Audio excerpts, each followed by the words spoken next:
Hola, me llamo Isaac, pertenezco a la clase de mantenimiento electrónico y hoy vamos a realizar la práctica número 24 que es automático de escaleras, donde veremos por primera vez el circuito integrado 555.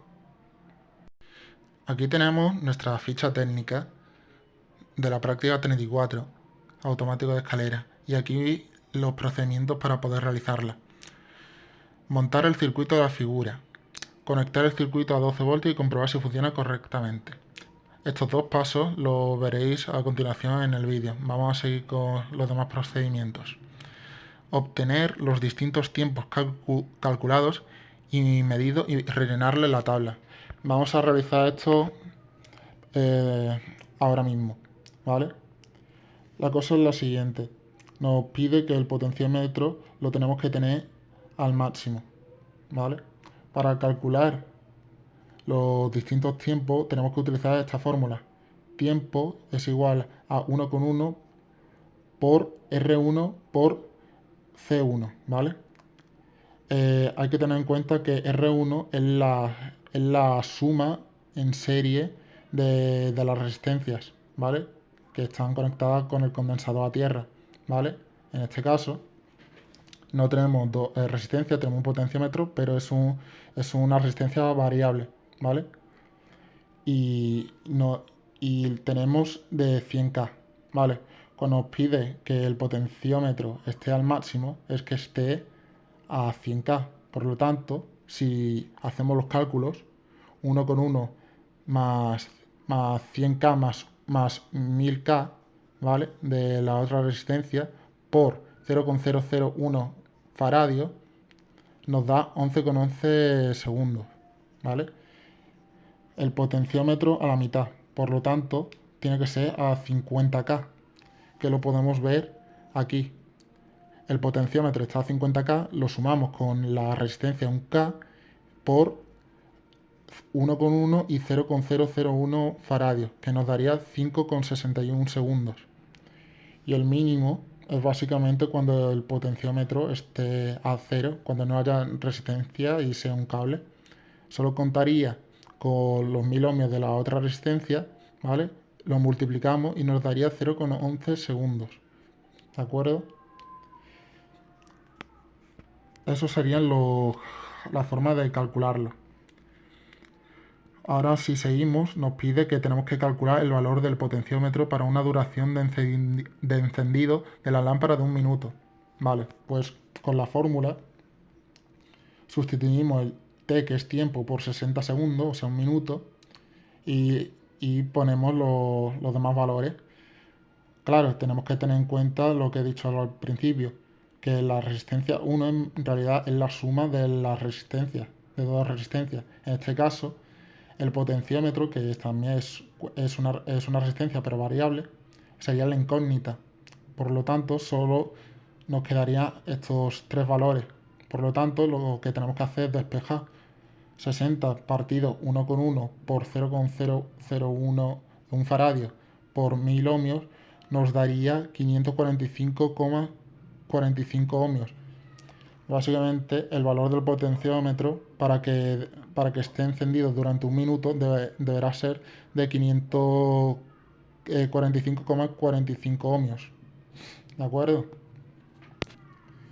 Y por último, en el quinto punto nos pone que tenemos que explicar el funcionamiento del circuito, ¿vale? En sí, lo que tiene que hacer este circuito es básicamente que yo, al pulsar este botón, entrará en funcionamiento este circuito integrado y permitirá que se encienda la lámpara y después se apague. El funcionamiento del circuito de manera simple. Si nos entramos en más detalles,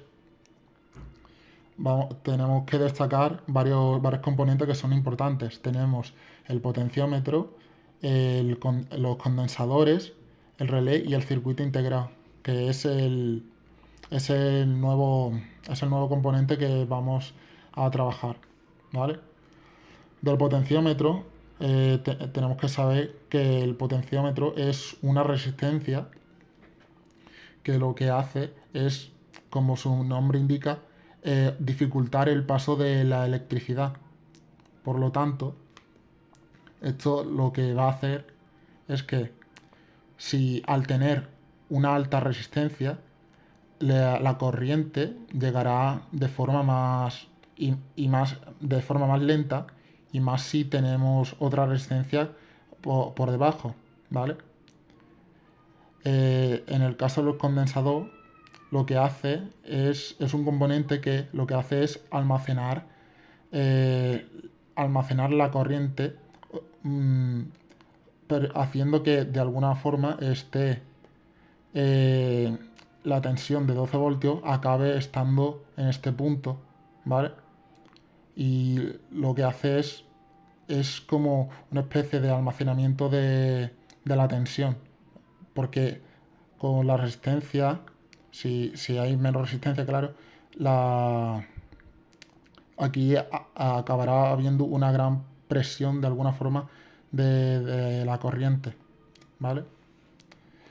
También hay que destacar el relé, ¿vale? Que el relé es básicamente es un interruptor que se activa mediante una corriente eléctrica, ya que internamente tiene una bobina, y al llegar la corriente esto activa un imán que lo que haría es que se cerrase estos contactos, permitiendo que la corriente llegase a la lámpara.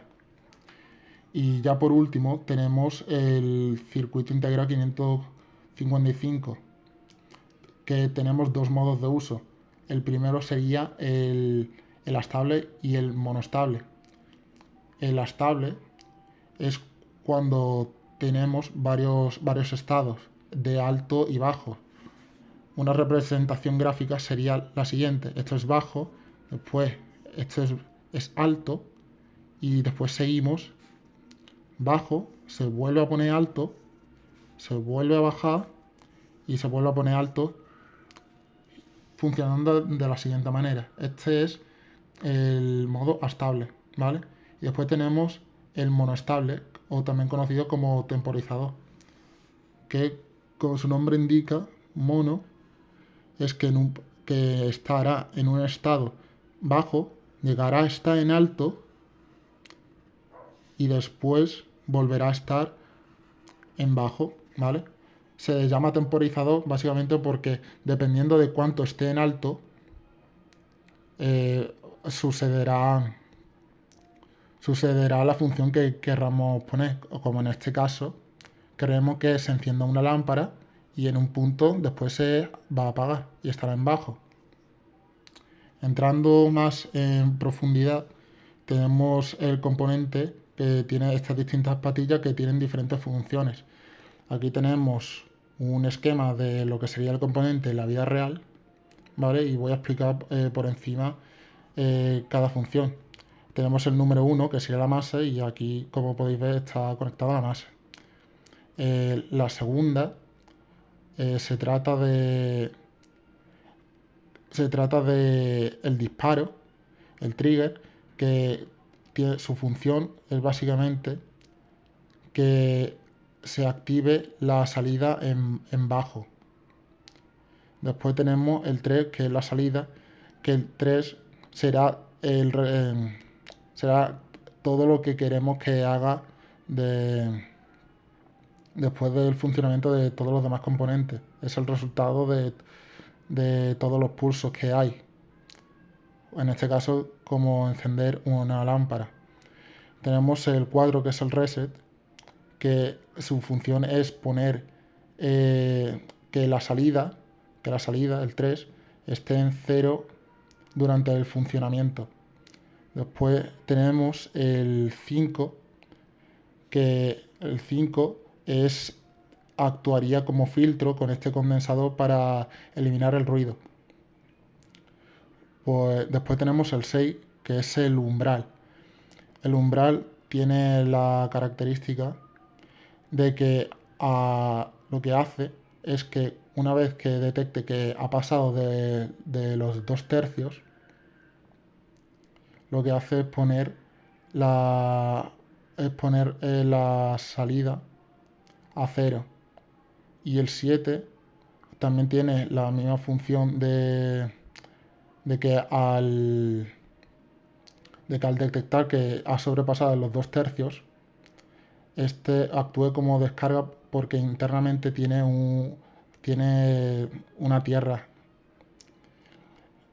Por último tenemos el 8, que es básicamente la tensión, la que está conectada a la fuente de alimentación, dando toda la tensión de los 12 voltios.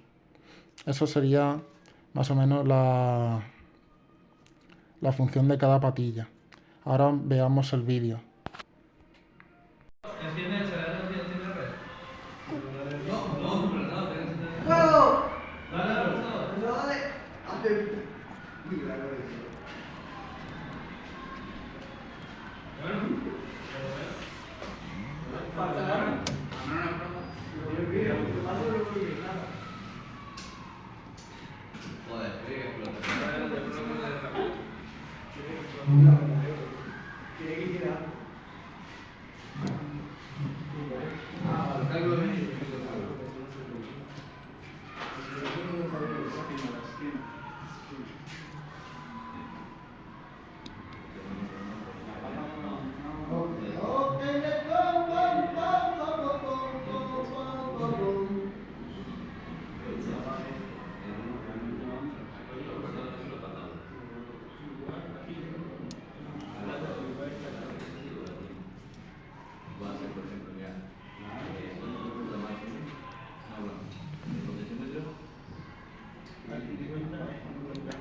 Bueno, aquí tenemos también el circuito en este programa llamado Circuit Wizard, ¿vale? Donde si le damos, vemos que se enciende la lámpara durante un periodo y después se va a apagar. Vale, para comprobar, ya hemos comprobado que esto funciona, nos vamos a dirigir aquí y voy a explicar un poco cómo funcionaría cada aspecto. Pues bien, en este caso, ¿vale? Tenemos aquí lo más importante es este pulsador, ¿vale? Porque va a iniciar todo, ¿vale? Si vemos acá, sabemos que el lado positivo pasará por la corriente, ¿vale? Dependiendo de la resistencia, lo que va a hacer es que acabará pasando la corriente, ¿no? Y esta resistencia va a dificultar ese paso, ¿vale? Pero en un punto llegará a un condensador, ¿vale? Donde lo que hará será cargarse. Y en el transcurso de eso, ¿vale? Lo que debe pasar es que al estar cargándose, estos dos, que son el 6 y el 7, lo que van a detectar cuando estén por encima de los 2 tercios de la fuente de alimentación, lo que van a hacer es descargarse. O sea, no, van a poner el 6 va a poner la salida a 0 y el 7 tendrá la función de descargarse porque en su interior tiene una tierra, ¿vale? Vemos que en este punto está el 2 que automáticamente, bueno, no, vemos que aquí sigue estando en el lado positivo, aquí hay una resistencia, como podemos ver, ahora pasará, independientemente de la resistencia, va a pasar un poco de corriente, ¿no? Ya sea ya sea con más dificultad o menos dificultad, ¿vale? Pero aquí llega la corriente, ¿vale? Y nuestro objetivo, bueno, la función de este botón es que esto se ponga a 0, porque el 2 no puede pasar tiene que ser menor a un tercio de la fuente de alimentación, ¿vale? Y como podemos ver, esto no está menor a un tercio, ¿vale? Y con este botón lo que va a hacer es pasarlo directamente a 0 para que sí active la la salida y entre en funcionamiento del circuito. Veamos lo que os sucede. Yo lo pulso. ¿Habéis visto? Se pone, al ponerlo en un periodo, ¿vale? Esto se pone a 0, activando la entrada a 0, ¿vale? Y estos dos se han puesto en 1 porque se estaba cargando. Se estaba cargando el condensador, ¿vale? Y también ha hecho pasar la corriente por el relé, activando la lámpara. Bueno, y eso sería mi práctica.